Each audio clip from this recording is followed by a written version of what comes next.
Hey, I'm Josh from Mild Orange, also known as Mert, and I'm chatting here with Milky. Congratulations on such a great body of work with Looking for Space. This is also your guys' third album, so what kind of like new knowledge and experiences were you guys bringing to the like creative part of working on the record that differs from like your debut and sophomore album? I think like probably one of the biggest aspects to this is we were in 6 different spaces. So what we've done since the start is like setting up studios and spaces that aren't music studios, and doing our own little recording things in like beach houses and holiday homes. And so this time we had like 5 different beach houses and recording homes and and holiday homes, and each space has its challenges. But I think like having done like the engineering and production on the past 2 albums, it's had like, because I do the engineering, it's had me ready to work with these different spaces, and then for all of us it's like it's definitely influenced us in different ways being in these different environments. And then I think like all of us have been like really honing our skills on our instruments and playing far more together. So I think like there's new techniques, and then like we're just like tighter than ever going into this album. Yeah, so awesome. Yeah. How do you think that kind of like, I want to say like kind of nomadic way of working helped kind of create the best atmosphere for this record to come to life? So the last space we worked in was an actual recording studio, which was in Auckland.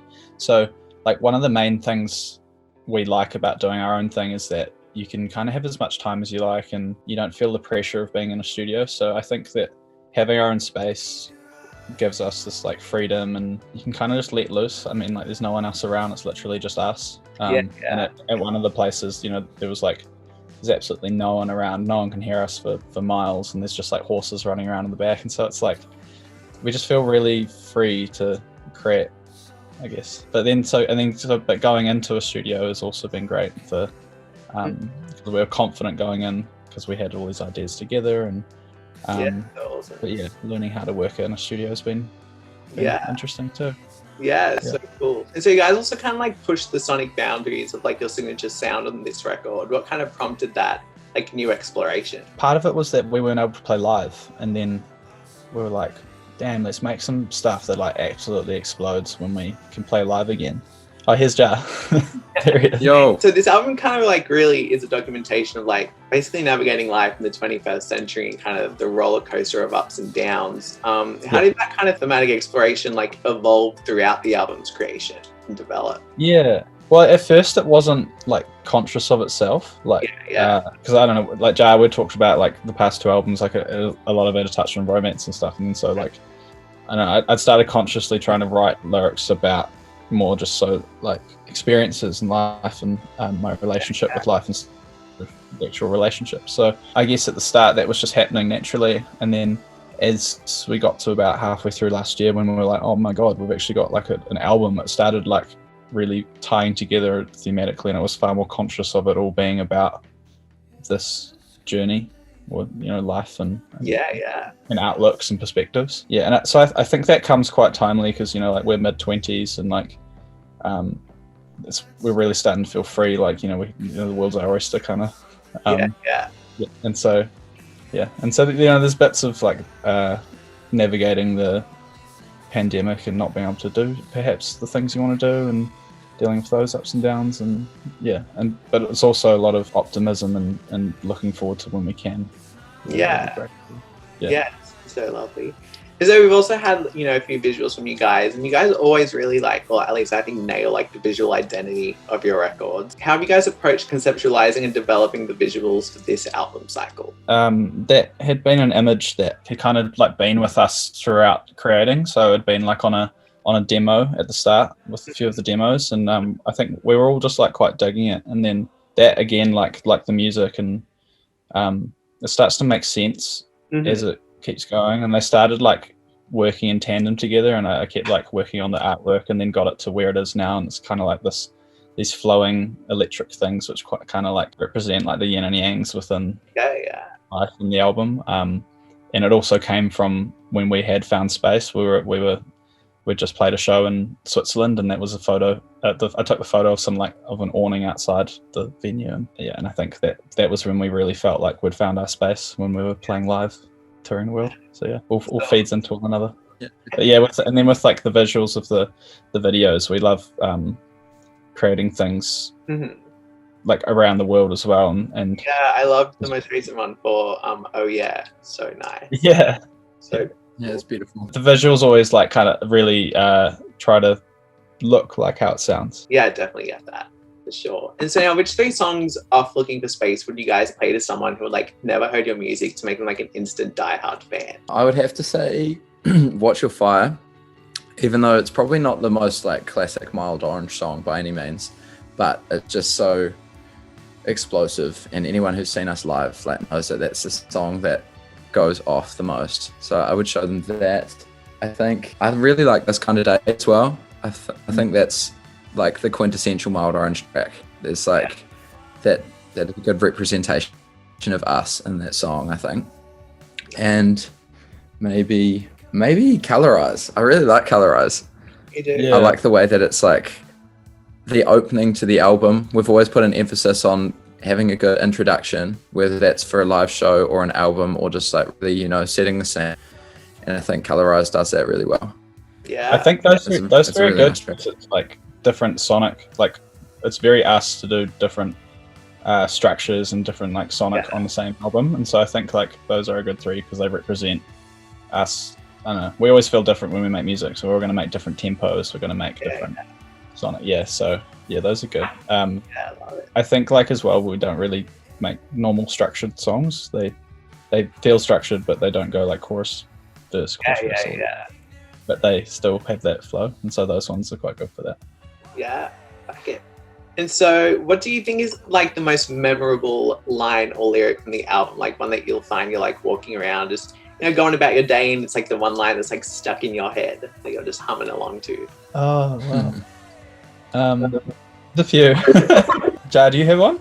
Because I mean, it's different for me. I write them, but do you have one that's gotten into your head? Yeah, I like an oh yeah towards the end of the monologue that it's always on time. That part often gets in my head, and it's always on time.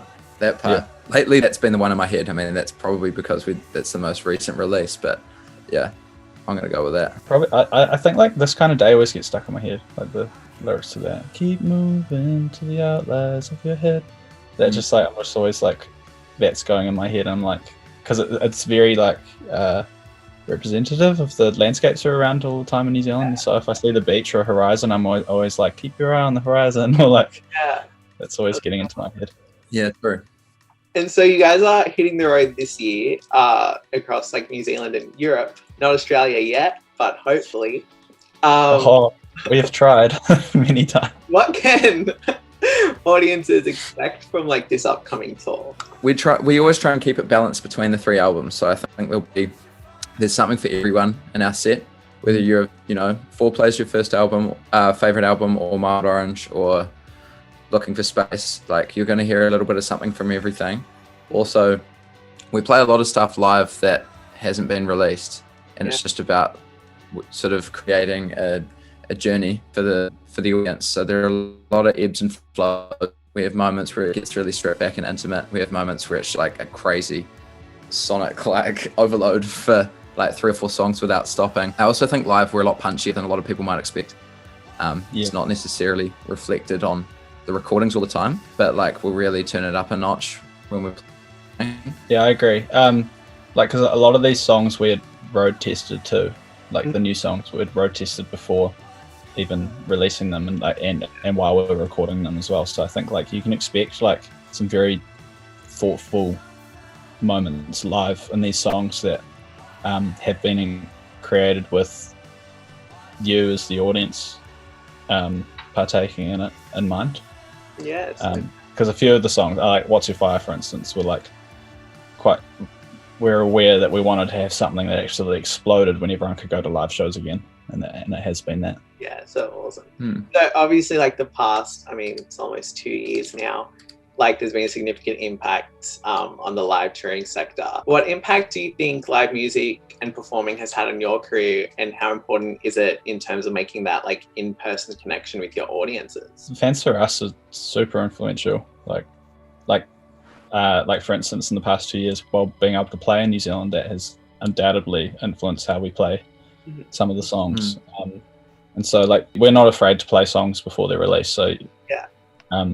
So that does mean that, you know, the fans who come to our shows are like a huge influence on them, because we'll gauge how they react with them and all like parts that might not work. And then like, because we will play like on the record, it's quite indicative of how we'll play it live.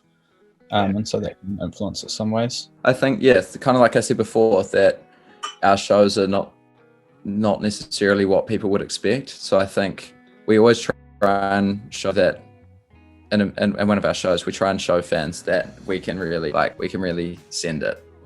Our shows are really energetic, and we often have in New Zealand a problem with the crowds being perhaps more intoxicated than we'd like. And one way of dealing with that is to just like absolutely give them something that they can't not listen to, and are just so focused in on us and having like a good time and dancing. We call it like out vibing them. Yeah, exactly.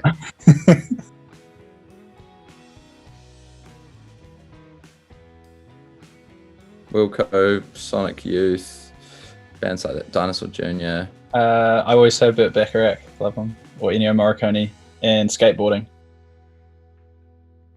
Yayoi Kusama, if we could do like a visual experience with her, it would be so epic. Yeah.